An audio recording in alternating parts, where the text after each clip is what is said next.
do you get to Carnegie Hall? Practice, practice, practice. So we grew up with this mindset of practice makes perfect. Now, as a classical musician, as a young girl growing up, this practice makes perfect was ingrained in my mind.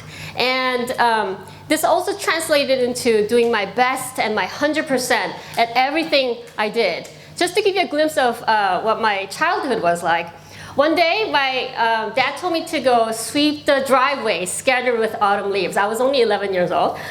And we had a huge tree behind our backyard. And so I swept the driveway. And I was so proud of the work that I've done. And I couldn't wait to see the look on my dad's face when he sees.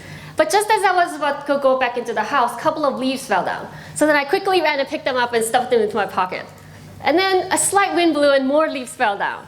Then I quickly ran and picked them up and put them into my pocket. And then more leaves fell down. So then, being a smart little girl, I went under the tree so that I could grab the leaves as they're falling so that I could preserve the perfectly clean driveway. So, perfectionism. Researchers have indicated that perfectionism starts at an early age. So the upside of perfectionism obviously leads to great results.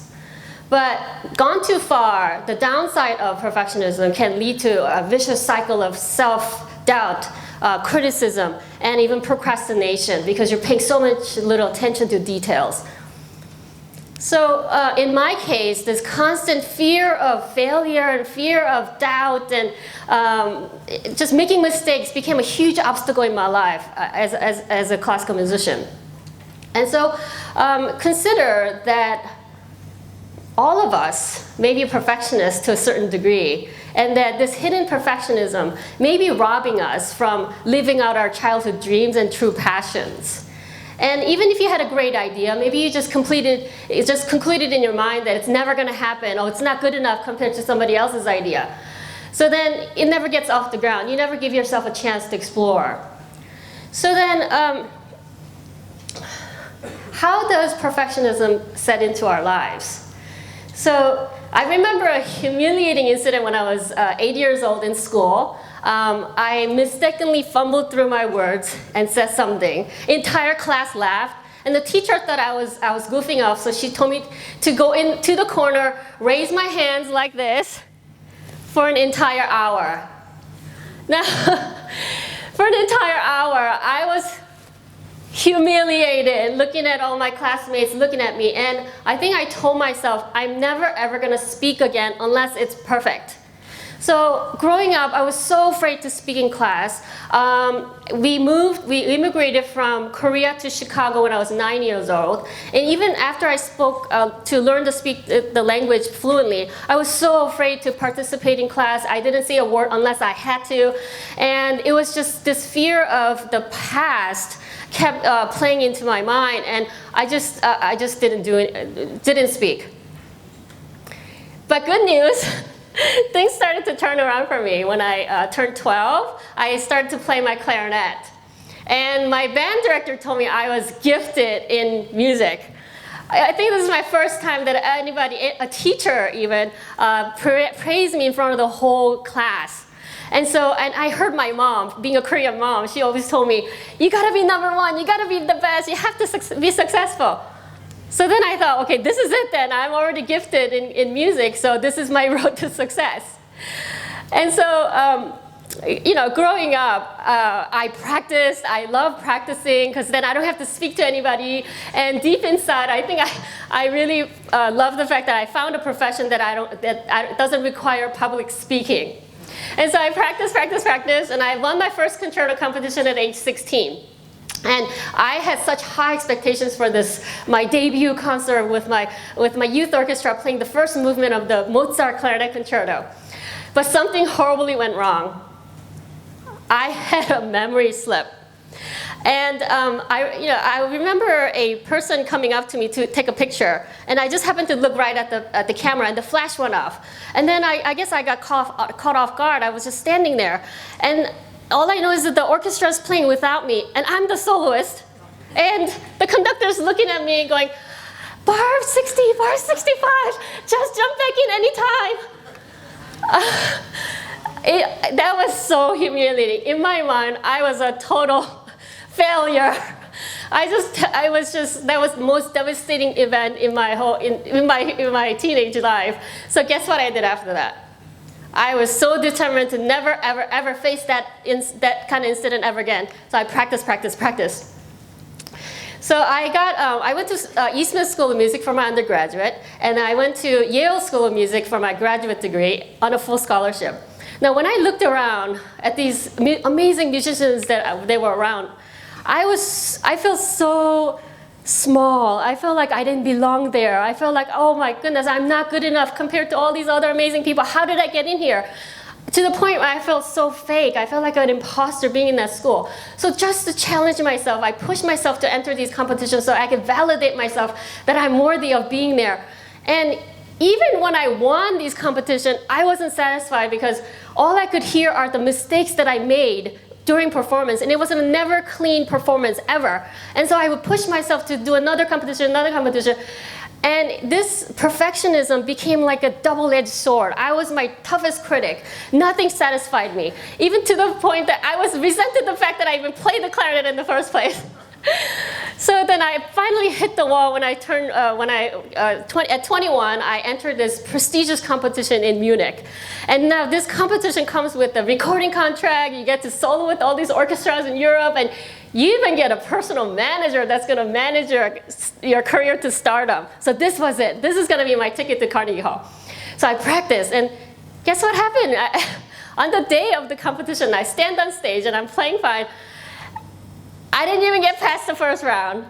Now, I know I practiced a whole year leading up to the competition. What happened? It's this mindset that I keep putting myself in. All or nothing. This is it. Make it or break it. Only perfection equals success. So when you set yourself up for that high performance, there's nowhere to go but down. And so I just felt so humiliated, and I felt so sad. And that was the last competition I entered. Now, life still happens, and I get married, and I have 2 wonderful boys, and I get really busy with life. Of course, I'm playing concerts here and there, but my heart isn't in it anymore. I lost something there. I lost my drive, my passion, and just my joy for music. But you know what? Life is really funny because I pick up this game called golf.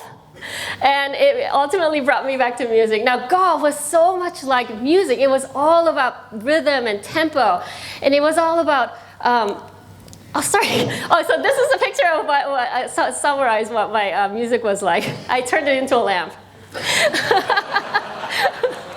So this is me playing golf. I got so interested. I got hooked right away. It was all about practice, and the more practice I did, the better I got. So soon enough, I became a single handicap in only a couple of years. And the most fascinating, and along the way, I won lots of trophies. Ta-da! And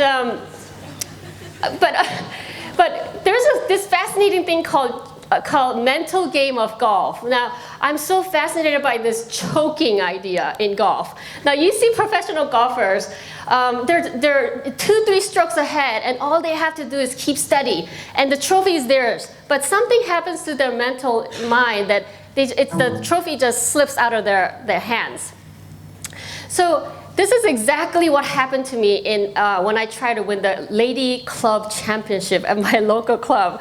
For 3 years in a row, I couldn't win that.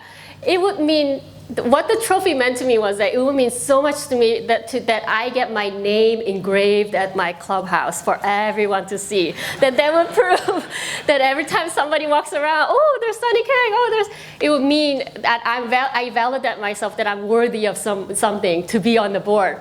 But for some reason, for 3 years in a row, I couldn't win that championship. I keep missing the 3-foot putt. I keep putting the ball in the water, and I'm 5 handicap. And so I got so frustrated with golf, I wanted to quit golf too. But then I thought, okay, this is so silly. I see a pattern here. It's like just similar to what happened to music. So I decided to take some mental coaching. And I took this amazing personal development training course where you get to shift you get to shift the way of your thinking and then create an access out of the old way of thinking. And then I got it. I won my club championship. Ta-da!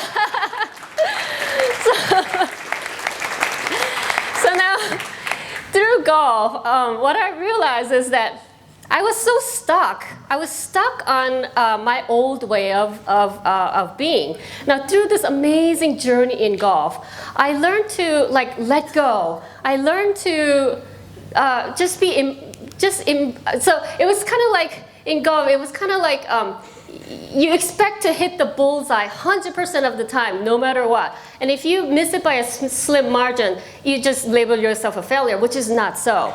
And so and I love the fact that in golf, it's even if you mess up on one shot, it's up to the next shot and the next shot to make it up. You always have that next shot to make it up. So then I realized, and in golf, par is a par no matter how you get the ball in the hole. So then I asked myself, what is par in music? And so since then, I recreated my relationship to music. Music to me is that I'm an instrument myself, and if I can bring love and joy and peace to anyone out there who might be suffering, if I could bring an ounce of comfort, that will be my par. And so from then on, through the amazing lessons that I learned in golf, I learned to let go. I learned to forgive myself. I learned to embrace all my past mistakes and music. And this way, I found my journey back to music, and I started performing again. I created 2 CDs in the last 3 years. It's just because I knew I can do it, and I believed in myself. And I also created this concert for a cause idea where whenever I perform to raise funds for charities. And this is my first time performing. I supported the visually impaired pianist, and my first time performing with the visually impaired pianist, and it was so magical. It was a so special time in my life where I got to see that there's no boundaries in music. I was the one that was creating this huge invisible wall that no one can climb. And so then, okay. So this is a project that I did when I was in 7th grade. Back then I was filled with hopes and dreams. This is my first time getting an A+ in English. Now, all I want to say is that all of us, we were children once, filled with hopes and dreams. What happened to our dreams? We let these past failed experiences define who we are. We say we're not good enough, we're a failure. We create this ugly image for ourselves. And then we become that. And then we say we're shy and we can't speak in front of people. And it's this constant practicing of practicing that, we become that. So I'm breaking a huge barrier here right now by speaking in front of all of you. And because I'm committed to making a difference out there to somebody who might be stuck like me in perfection, that I'm willing to be bold and share my story. And so if I can do it, so can you. Thank you very much.